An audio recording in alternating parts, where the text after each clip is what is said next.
All right, we're going to be moving on now. We have focused so far on civilizations in South America and Central America, but we're going to spend the next couple of slides looking at civilizations that were in North America, so the Anasazi and the Mississippians more specifically. So let's get into it.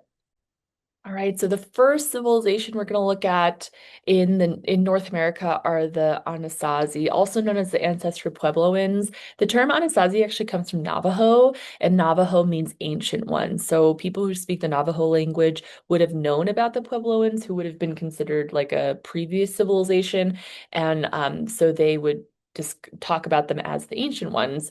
But the ancestral Puebloans is also a common name for this civilization. And the reason for that is because of their pueblos, which pueblos are the communities or the architecture that they lived in. We're going to look at some examples of those pueblos. The Anasazi lived predominantly in the southwest regions of what we know now as the United States. So in the areas around New Mexico, Colorado, Arizona, Utah, those sort of areas. Again, they're really known for their pueblo structures. They're called pueblos because the Spanish named them pueblos, because they were the ones settling in these areas. But the pueblos themselves are a really fascinating, really interestingly designed architectural structure for the communities of the Anasazi. Pueblos were typically constructed of all these like small rooms that would be retrofitted together out of like a carving out of like a cliffside. And all of these areas would have these rooms cut out and people could, live in these different residences or certain areas that had different public functions, like community functions. And they were typically, you could go into these small rooms through doors and windows. And there would also be these ladders that you could get to the higher areas because they would, again, you have this big cliffside and you could get to these rooms at the top level by using a ladder to get there. The height of the pueblos was typically determined by the thickness of the walls. If you have something a little bit higher up, you have to have thick walls so it will support the weight of those floor structures that would be above. So you'd have to have like really thick walls to support them. So they're very enclosed, and the windows are typically pretty small because if you put windows, that adds weakness to the structure, or it's not going to have as much weight to support it. So, the windows are fairly small, very enclosed structures. And it also makes sense because these areas of the United States are also quite warm. And so to have these enclosed spaces where not a lot of sun gets in, make sure that it stays pretty cool and so you don't get overheated. Typically, the pueblos are these like little rooms would face towards the central area, this central plaza, which would have served for like social and religious functions, and we'll see some examples of that. This is an example of a specific pueblo. So this is the Mesa Verde cliff dwelling. This is located in modern day Colorado. And you'll notice that you have this really cool mesa. Mesa is like this plateau cliffside. And then underneath this mesa, they carved out this entire residential complex or this area where people would live. It has about 250 people, so not like huge, but quite a bit of people to be able to live in this area. So it was carved right out of this area and it was very protected from the elements, right? So you have this mesa protecting you from like rain or anything like that that might be coming. In this particular pueblo, there's about 150 rectangular rooms and 20 circular rooms. There are wooden beams that are incorporated in some of these, as well as stone and mud and mortar. So these are like the traditional material. I mean, these are really the materials found in this area, so that makes sense that their architecture is made from this. So again, we have about 250 people. There's evidence to suggest that they weren't necessarily all, you know, of one community, that they might have had several clans living together for protection. But that, makes a lot of sense to have this mutually beneficial situation where you have all these people coming together to be able to protect each other, to labor together, to produce goods together, that kind of thing. The very top of the pueblos would have usually been pretty cool and dry, so it was really good to store supplies, and all of the agriculture and farming would have been done on top of that mesa or on top of that cliffside. So you'd have to like travel up, do the farming, and then you'd bring all those things down. And then all of these structures would face this main plaza in the mid towards the center. And there were specifically these rooms known as kivas, and kivas were central gathering places that served ritual purposes. And I have an example, a picture that I'll show you. So this is the inside of a kiva.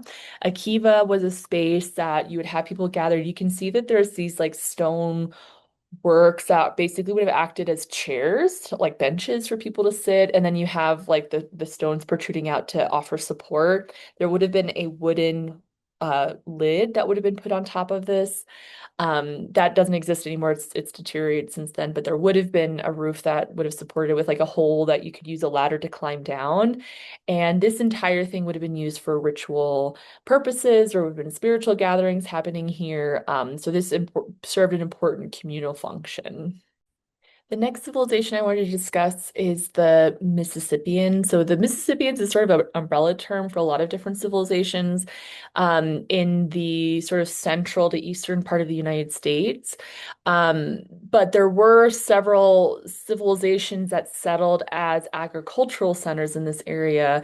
And the histories would have changed a lot, and there would have been different groups, and they would have moved and whatever. But all to say, we have this umbrella term of the Mississippians, and what we do know about these groups is that they would have been agricultural, they would have settled in these areas. Specifically, we know a lot about their agriculture because we do know that eventually, when the Europeans came in and started colonizing, that a lot of these indigenous people taught the Europeans about the agriculture of this area, and obviously they had tons of knowledge about what grew very well. They're very well known for their use of what is now called the Three Sisters. So the Three Sisters are these three types of uh, foods that were grown, which include squash, corn, and beans, and they had a very symbiotic relationship. Basically, the idea is that corn would grow really tall, which would offer basically poles for beans to grow on, like poles, which was really good for the beans. And then the corn would also provide shading, and then the squash would cover the ground with leaves that would also offer shading, which would keep the ground moist. And the beans also offered nitrogen to the ground or something like that. So basically, it was this very symbiotic relationship that they grew extremely well as this triad. And that was eventually conveyed to the Europeans. And that was extremely important to the survival of the Europeans when they came to this land that they didn't know at all. A lot of these civilizations were also built around rivers. I mean, that's pretty much a lot of major civilizations in the world tend to try to be near rivers, a water source. And we don't know a ton about these civilizations in terms of social structure. We do know that there would have been calendars and use of metalwork because we have evidence of those things, but we don't exactly know exactly what the social hierarchies look like. We also do know that they would have had these mound structures. In the bottom right hand, you can see like a photo of what they look like today, these mounds that were built up with earth and then like grass grew on top. And it's believed that there would have been structures built on top of it. But we don't have any evidence of that, but we believe that might have been what it is. Um, but it also could have served an aesthetic purpose. We're not 100% sure. And there's still more work to be done in discovering exactly what these civilizations looked like when they were at their apex. So one work that is associated with the Mississippians is the Great Serpent Mound. This is located in southern Ohio. We don't have a ton of information about this mound. We don't have any written records about it. So everything that scholars have come up with is through, educated guesses and through trying to really figure out what this object is. But it's a really fascinating, I mean, it's hard, is it an object? Is it an architectural structure? It's hard to say, but uh let's talk about it. So the work itself is about 1,300 feet long and about 1 to 3 feet tall. It's really a mound, a structure where dirt would have been gathered and then grass would have grown over it. And it's in this really unique shape. It gives almost a serpent-like shape, right? It looks almost like a snake or something. So that's why it's called the Great Serpent Mound. But we're not exactly sure if it's meant to depict a snake. It would make sense because it looks like that. But mounds like this would have been changed over several years and added on to. At least that's what the uh, scientists who have studied this have said about it. There seems to be no temples or burials that were associated here. I mean, the first thing that I think that scholars thought and tried to see if they could support was this idea that maybe it is associated with burial of some kind, but there hasn't been anything discovered of that sort. Um, so, either that's not the case or the structures that would have been associated don't exist anymore. So, that would help us to figure out what this is, but we don't have it. The provenance is also unclear. We believe that was created by the Fort Ancient culture, which would have been inspired by the Mississippians, but again, we're not 100% sure. And what's really unique about it is that the entire thing can't really fully be appreciated unless you have this really high vantage point, like a airplane or something, right? Which obviously they wouldn't have had. So it's, kind of this question of, was this meant to be not seen by the people that made it? Was it meant to be seen by someone above, maybe like a deity or something? Was it meant to be walked on? Like, we're not exactly sure. There have been several theories to give an idea of maybe what the function of or what the symbolism would have been associated, but we don't actually know because again, we don't have any text related to it. So there is a belief that this is meant to look like a snake or a serpent, which makes a lot of sense because it looks like a serpent. Snakes are present in a lot of Indigenous American art. Snakes have a very positive connotation in a lot of Indigenous American art, specifically because of their relationship with crops and the fertility of crops. Um, so there's this idea that this could have been, some sort of fertility association, something about crops, something about agriculture. And we've talked about before this idea of, crops, agriculture equal food, food equals survival. So that's obviously going to play an important part of people's spirituality.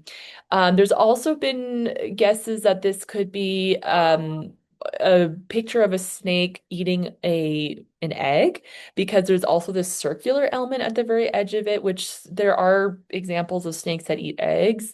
Or this could be maybe a depiction of a snake eating the sun. Lots of guesses that have been made. There are also some who have argued that this is meant to be a depiction of a comet. We do know that in 1066 CE, there would have been a massive comet that would have been visible to the indigenous, and they were highly aware of astronomical events. So this could be the depiction of something, because around the time this was constructed was around the time that that comet happened. So maybe there was some sort of association between the two of those things. And then the last is this idea that maybe this has associations with the solstices.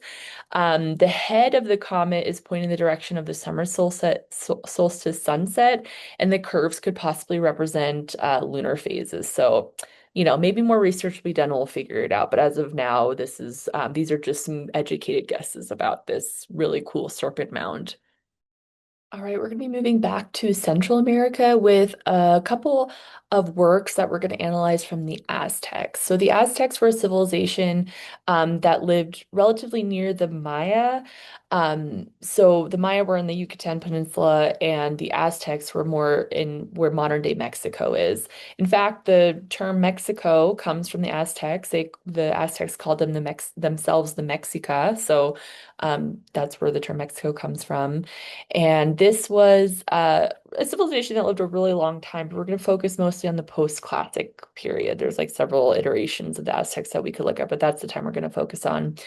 The Aztecs were located, their capital was in Tenochtitlan, which is where modern Mexico City is, specifically on Lake Texcoco, which is really interesting because this is this giant lake, and they used it for their agriculture by creating these really unique, very innovative styles of basically these floating islands, excuse me, known as chinampas. And I have a picture here, like a reconstruction of to give us an idea of what these would have looked like on the bottom.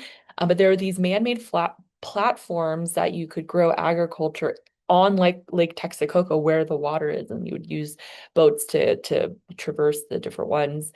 The religion of the Aztecs is sort of similar to the Maya. It's polytheistic, lots of different deities, focused on cyclical time, focus on these mythological stories about deities that the leaders were played an important part of replicating and recreating to keep cyclical time going.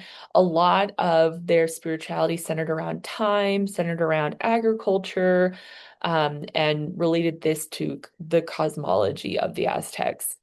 There were the political structure of the Aztecs was predominantly about having a central leader in this capital city of Tenochtitlan, and then they had these subsidiary cities, and they would conquer some of the cities, and then they would demand taxes from those cities, and then they would protect them. So it was a relatively symbiotic relationship. And there was also a lot of trade that would happen between these different communities. So there would be a lot of valuable goods that they would ask from these other civilizations, like Quetzal feathers, which were these really gorgeous greenish blue feathers that we'll look at an example of an artwork that uses this really beautifully. Stone beads are common, I mean, when I say common, I mean like a luxury object that would be used commonly by rulers. And they would bring these from different areas of the empire. And there is quite a bit of depictions of violence and death in Aztec imagery, sort of like so we talked about the Maya where sacrifice was an important part, bloodletting was an important part of ritual. The same thing can be said of the Aztecs. There's a little bit more emphasis on sacrifice of enemies and sacrifice of figures in order to conduct these rituals that are important to the continuation of time. And we'll see examples of that because basically we're going to look at some examples of artworks that are related to ritual sacrifice that will tell the story of deities involved in sacrifice. So then when the humans are doing it, they're pretty much recreating the story that the deity was of what a deity actually did, and then recreating it to perpetuate the cycle of time. So we'll look at some examples of that.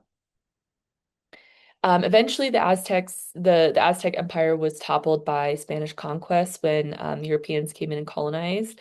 But we do still have some archaeological records of the Aztecs, and there's still discoveries being made fairly often as well. And similar to the Maya, the Aztecs did have a writing system, but most of their texts have been destroyed. So there has been work on translating, but we don't have like a perfect understanding of their text. This is a picture of Lake Texcoco, just to give you a sense of where we're looking. So this is a map of Mexico, and you'll notice that we have this lake, this fairly large lake in Mexico. And this is where modern Mexico City is, and you have Lake Texcoco, where they would have the Chiapas. And you'll notice here on the left side, this is predominantly where Tenochtitlan was located. The next structure we're going to look at here is Templo Mayor, or the main temple, which is located in Tenochtitlan, which is considered the capital of the Aztec Empire. And this is considered the most important temple complex within Tenochtitlan. So it tells you that this is a very important structure. It's a really great representation of the spiritual beliefs that Aztecs upheld and the political structure, the engineering feats that they were able to accomplish, and also their cosmological worldviews. So Templo Mayor is this temple complex. We're going to focus on the main temple, which is this dual kind of peaked pyramidal structure that we'll talk about in just a second. But this really is an entire complex that does allow for the community to come together, but the actual rituals that are associated with the temple would be conducted inside the temple or on the very top of the steps of the pyramid. We'll talk a little bit more about that in the next couple of slides. This temple was meant to serve as the axis mundi, or the center of the universe of the quartered capital city. So this represented the very center of the city, the center of the world as well. It was also meant to represent Coatepec. Coatepec is an important mythological mountain in religious beliefs for the Aztecs. It's known as Snake Mountain. We've talked a couple times about snakes being an important symbol for the Maya, but it's similar to the Aztecs as well.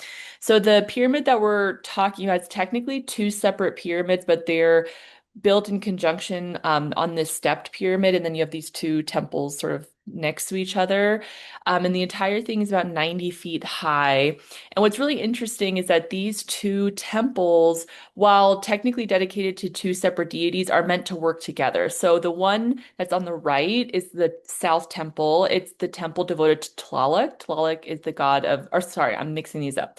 The one on the right is Huitzilihuachtli, and we know that because it was originally painted red, and red is meant to be representative of the sun, and in Mayan cosmology or Aztec cosmology has relationship also to war. Whereas the temple on the left in the picture that we're looking at here was painted blue. This was considered the North Temple, so the temple for Huitzilihuachtli is the South Temple. The temple for Tlaloc is the North Temple, and Tlaloc is a deity who represents rain and agriculture. And the combination of those two together are meant to represent burnt water. And burnt water has connotations to warfare, connotations associated with destruction and renewal. So there's this idea that you need both of these things to perpetuate the world. So the idea is that if they go to battle, this is seen as a destructive force, but also a renewing force for the Aztecs. And so, I mentioned this before that in especially this part of Central America for Indigenous people, duality is represented quite often. So there's this idea that there's like, you need the sun and the moon, you need day, you need night, you need male, you need female, you need right? Like there's supposed to be duality in all things. That's like an important aspect that you'll see. During the spring and summer, or excuse me, spring and autumn equinoxes, the sun would rise between the two temples. So that also gives you a sense that they had a really keen awareness of the movements of planets and the movement of the earth and in relationship to the sun. So that's also really interesting that they are able to coordinate it in that way as well. The temple was, and the pyramids were built, it was built up by one king and then eventually added on and then basically continually added on over several generations. In the 16th century, when the Spanish came in, Hernan Cortez ordered the destruction of the temple. So this temple was completely destroyed during Spanish conquest. And there really wasn't any knowledge or not a lot of information passed down about this temple until the 1970s, when there was a construction team that was doing some renovations in Mexico City. And in the process of them doing these renovations, they found this really amazing carved circle stele stone that we're going to look at on the next couple of slides. And they realized that there was something here. So archaeologists went in and discovered that this was the original site of the temple, and they were able to get a lot of information. We don't have great pictures. The picture on top that you have here is a reconstructive, like a computer generated reconstruction of what the temple might have looked like originally as part of the plaza. The bottom is what we have left. So clearly there's not a lot there because it was actively, purposefully destroyed. So a lot of it doesn't exist. The picture I have, this big picture I have here, gives you a sense of the construction, but also what the interior looks like. You'll notice that there's these like this interior view, that there's these like roofs that kind of stack on each other. That's how we know that this was rebuilt over several generations, because you can see that there would have been like a plinth or like the kind of the top where the temple would be, and then that was built on top and over, and then and it just kept being built higher and higher. The top left image gives you an idea of what the entire complex looks like. So clearly this is not just this temple, like this main temple, but this entire complex with lots of different temple structures and altars that would have been incorporated. There are tons of statues and sculptures that have been carved in shapes of different animals, usually having some sort of symbolism attached to them. So you have snakes that are quite often represented. You have frogs that are put in multiple places. The idea of the croaking frog had specific connotations to the rainy season, because the idea is when you would hear a lot of croaking frogs, that let you know that the rainy season was on its way, and the rainy season was the time of year where crops would be nourished, right, with water.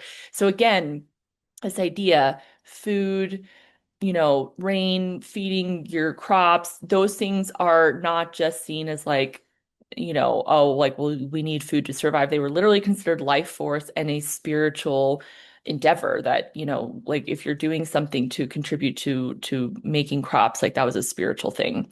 This picture I have on the very left is a Chakmul figure. A Chakmul figure is basically like this little figure that's holding this bowl that would be used in rituals where you could put offerings into. And there's been a lot of great archaeological research as to what might have been in the bowl at certain times. And because there's some organic material, we get an idea that there would have been like foods and different plants and things like that that would have been offered. But we do have an idea of some other things that might have been offered because there have been things buried near the temple complex as well. For example, there were like what do I want to call it? Like objects that came from other places, from like the Olmecs, from the Mayas, from other indigenous communities that were brought and presumably used as offerings to the gods during rituals. The next object we're going to look at is the Coil Shakwi stone. This is a stone that was found at the same site of the Templo Mayor site. So we know that this would have had some sort of religious connotation because it would have been used in conjunction with the rituals that would have been performed at the temple. So I'm going to go back to the last slide briefly to give you a sense of where this was located. If you look at this temple, you'll notice at the very bottom it has this label Coil Shakwi. So the Coil Shakwi monolith, that's where the location would have been. It would have been at the bottom of these steps of Templo Mayor. And at the top, you'll notice there's also a label for the sacrificial stone. Those are going to be important and have a relationship with one another and how the ritual is performed. So keep that in mind as we look at the next couple of slides. So just think about this spatially, and I'll give you some explanation. So the Coil Shakwi stone was made out of volcanic stone. It was carved to tell the mythological story of Coil Shakwi. Coil Shakwi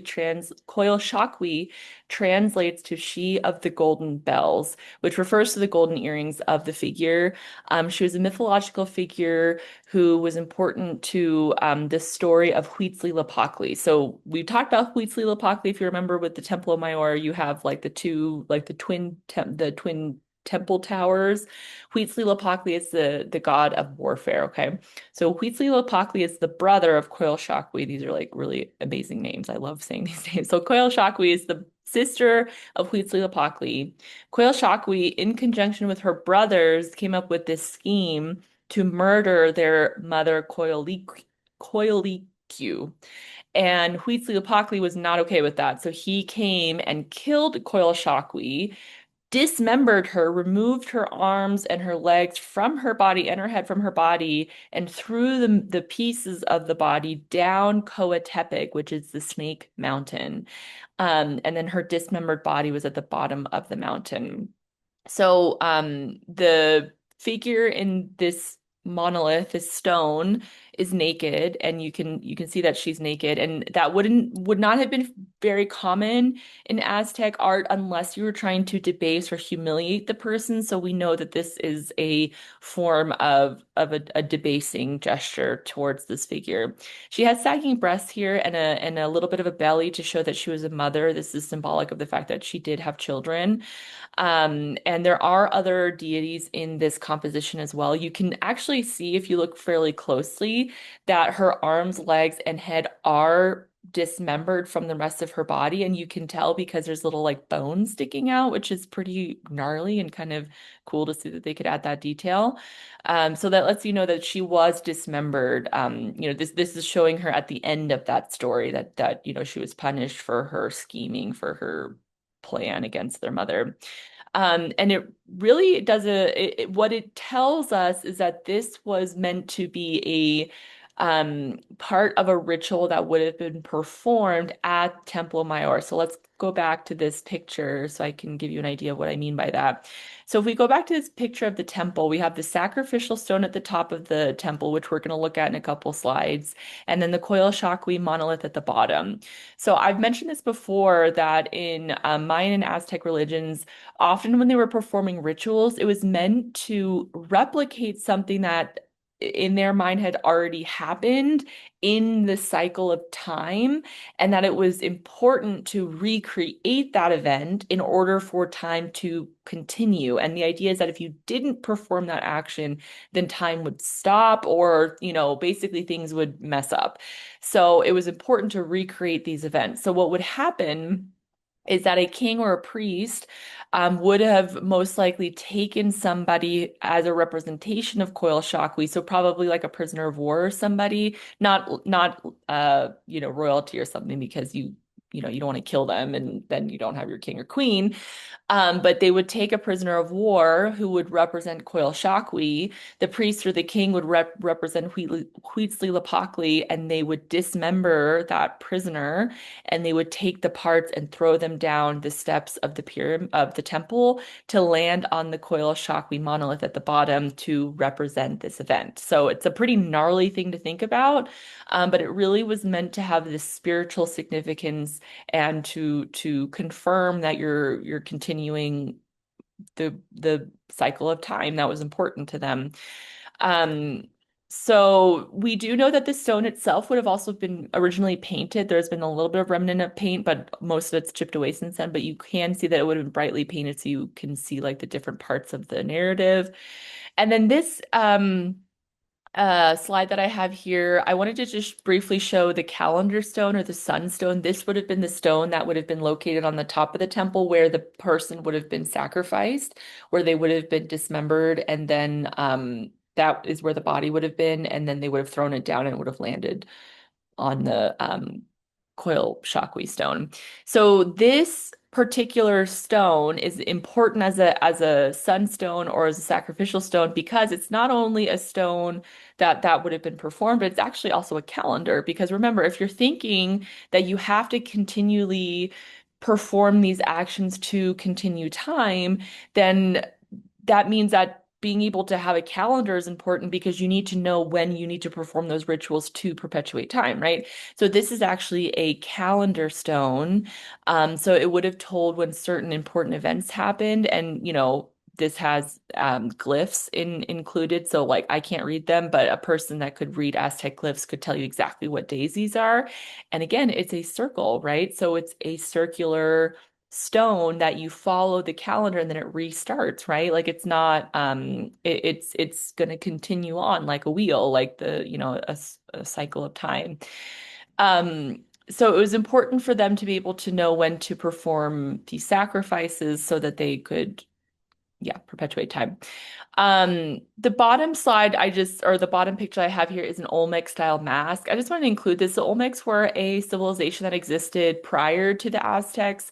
We have several examples of Olmec and other objects from other civilizations because they would have been offerings during certain rituals that the Aztecs would have given. And so it lets us know that they valued things from other civilizations from other times. It's just like, any contemporary civilization. We tend to look at things from older civilizations and want to know about them or consider them of high importance. And so the Aztecs would have considered this object of high importance, so it would have been an appropriate offering for a god.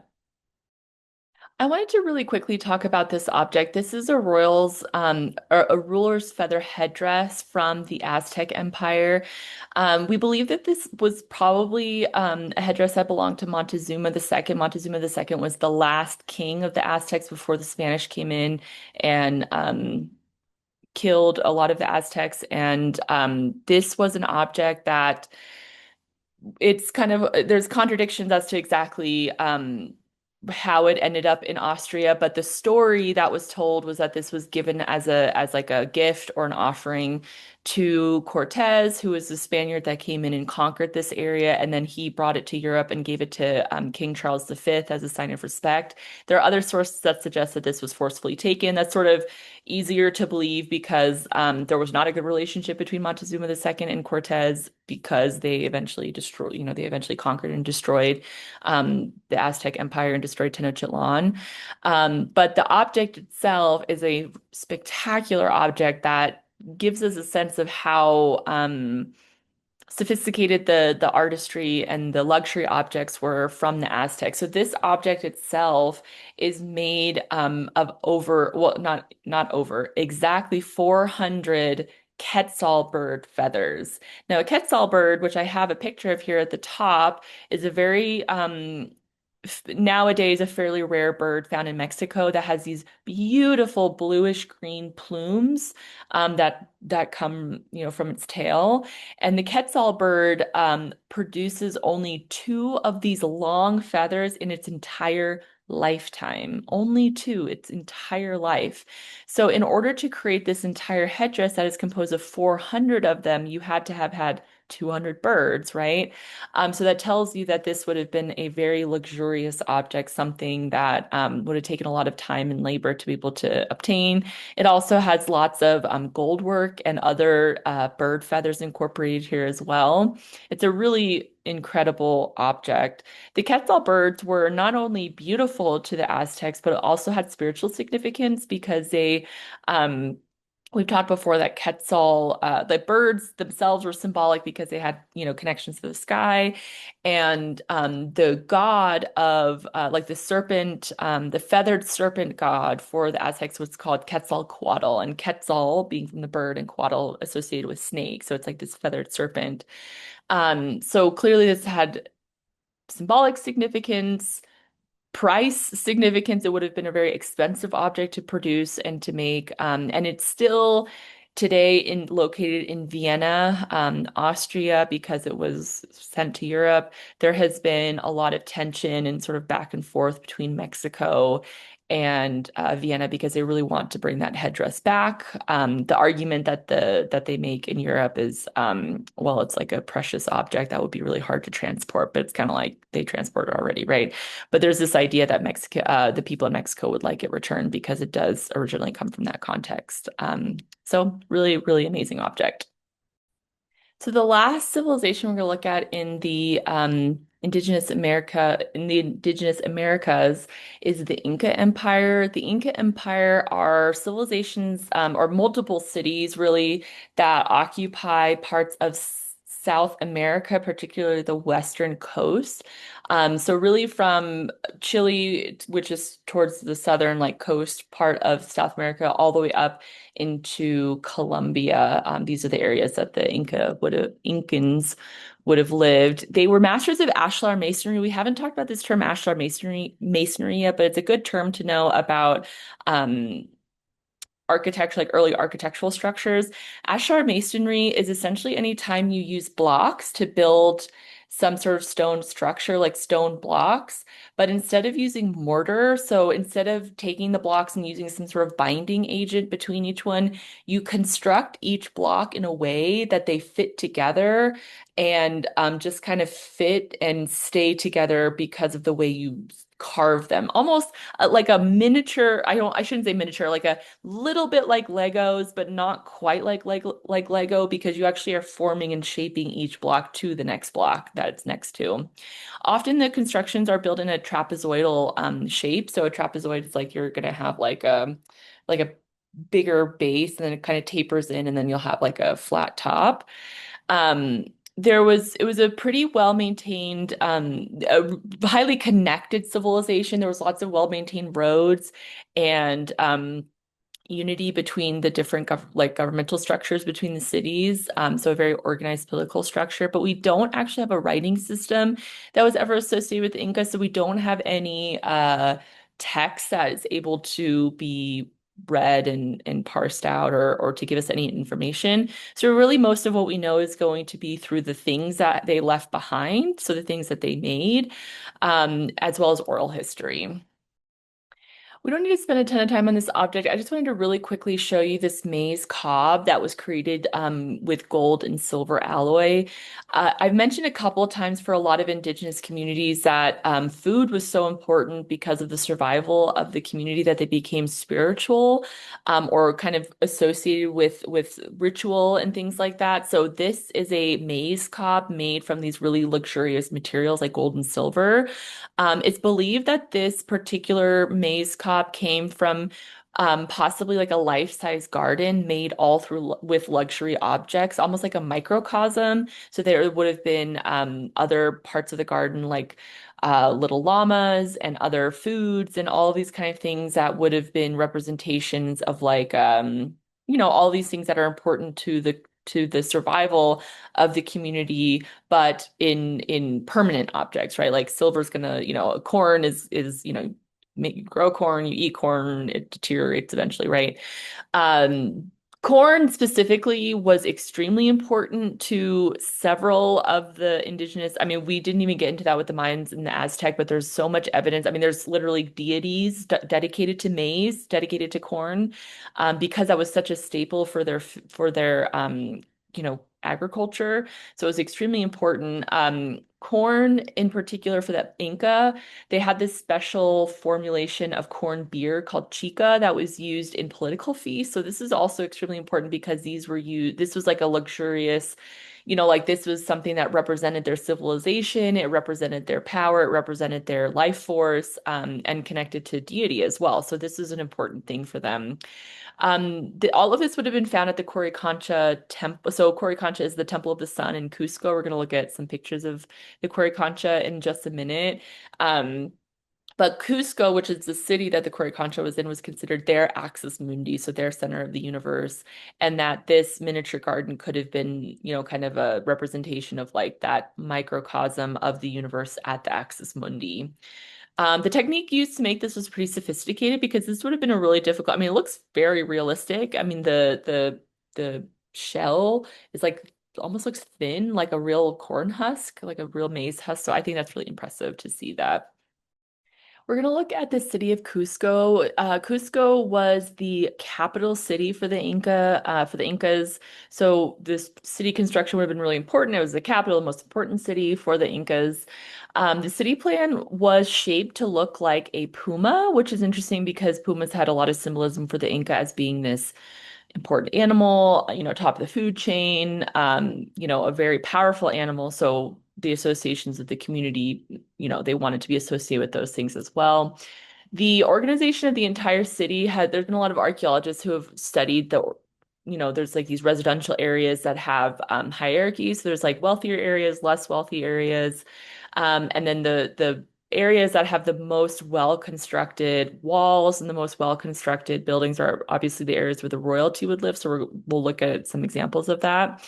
And there's also arguments about the construction of the Puma being sort of having connotations with the Puma body. So for example, like the head of the city was the fortress, the heart was the central square, the belly was the plaza, also like a commercial area where people would be like buying and selling food. So there's this idea, like arguments that have been made that where this is not proven, but this is archaeologists have conjectured that, which would be an interesting idea. So oftentimes the parts of the original city were used for later civilizations. So this area of South America has been settled by um, Europeans, basically. So there are leftovers of what the Inca constructed, but there's a lot of like contemporary architecture, or when I say contemporary, I mean like European or architecture incorporated, and we'll look at some examples of that.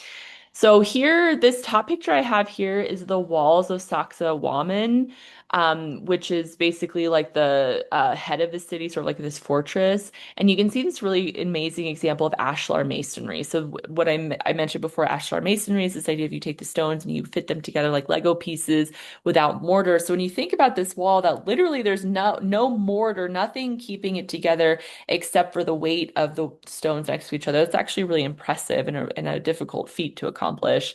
And some of the stones used here were over 70 tons, which tells you that they would have had a lot of labor and people able to move these things. The picture I had on the previous slide at the bottom right, I have a better picture here, so I thought I'd show this here. It's a little confusing because the structure as it exists today is very European. The Spanish came and settled this area. So you see a lot of European style architecture. So you see like these Roman arches and you see these bell towers and things like that. That's all from the Europeans. The part that the Inca constructed was this wall that you see here, this trapezoidal wall. This would have been part of the original temple that was here, which was the Coricancha temple. The Coricancha temple was like the most important temple for the Inca in Cusco. But now it has been used as the base for the Santo Domingo convent. So this is a place where nuns live. Um, and there's also a church here. The construction, though, originally, so we have this wall, and you can tell that this is considered an important building because if you compare it to the wall that we looked on the last slide, you saw that they were all like kind of different shaped stone. Some were like really huge, some were smaller, but they all fit together. Here you can see that they're pretty consistently shaped. You have to think that, this isn't like today where you have factories that can produce these bricks that are all exactly the same size and you use bricks to construct something. These are all hand carved stones that would have been put together and formed together to create this trapezoidal wall. So a lot of work would have been put into this. Originally, the Coricancha temple, which was dedicated to the sun god Inti, would have been covered wall to wall with gold, like sheet gold, which is like I can't even imagine something like that of how beautiful it would have been, like having the sun shine on it. But all of that was stripped down when they were colonized and used in other places. But we do know that this would have been an extremely important area for the Inca. I also wanted to briefly bring up Machu Picchu. Machu Picchu is probably the most famous Incan site. Machu Picchu is so well known because it's this really incredible community that was built at the very top of these mountains in the Andes in Peru. There was this belief within the Inca that the gods resided in the mountains, so this was believed to really be like you were amongst the deities, amongst the gods when you would be visiting here.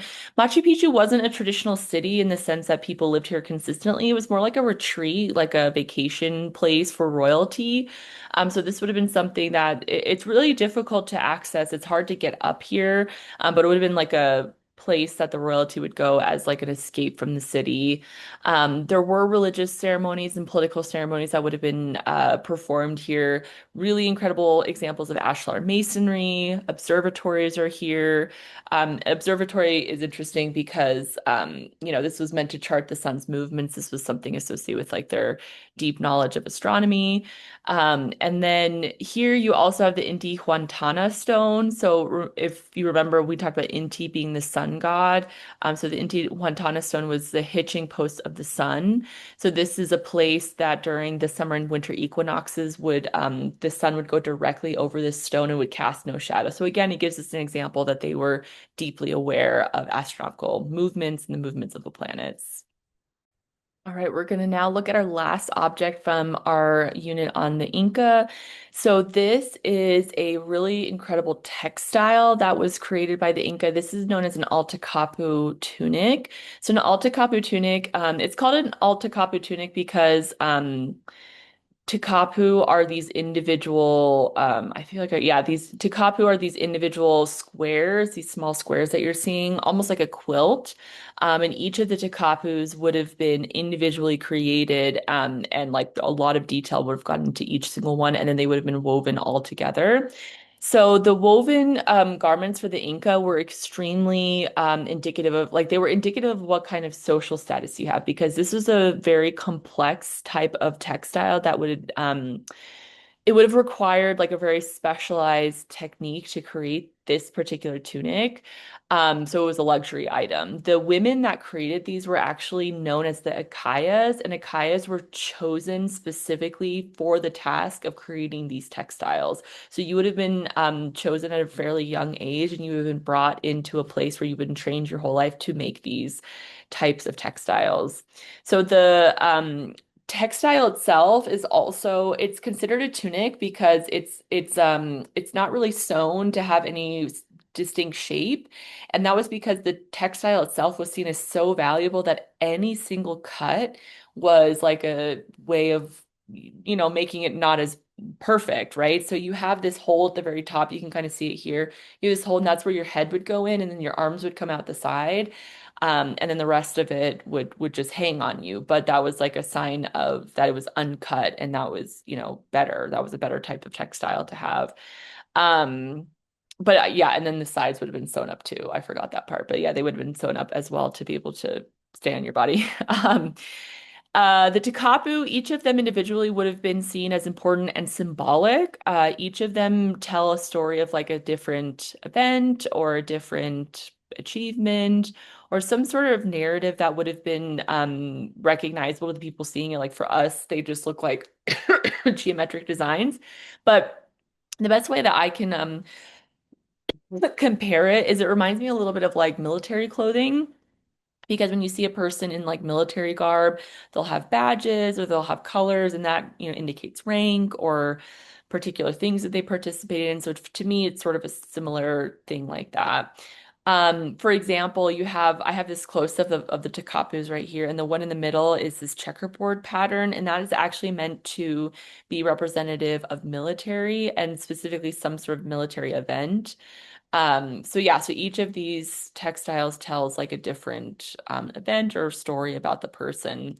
And I wanted to just show you this briefly. This gives you a sense of what the technique looks like to create this. This would have been done with like a warp and weft pattern. So I'm not like I don't know a ton about textiles, but I know that it would have been, basically you would have this this loom. I was like, I know this word, the loom, and then you'd have these warps that would go this direction, and you'd have to weave the weft or weave the other part. And it would have taken a really long time to do that, and it would have been these really particular women that would perform this labor to make this luxury object. So that's our last work in our Indigenous Art of Indigenous Americas unit. Let me know if you have any questions. I hope you have a great day.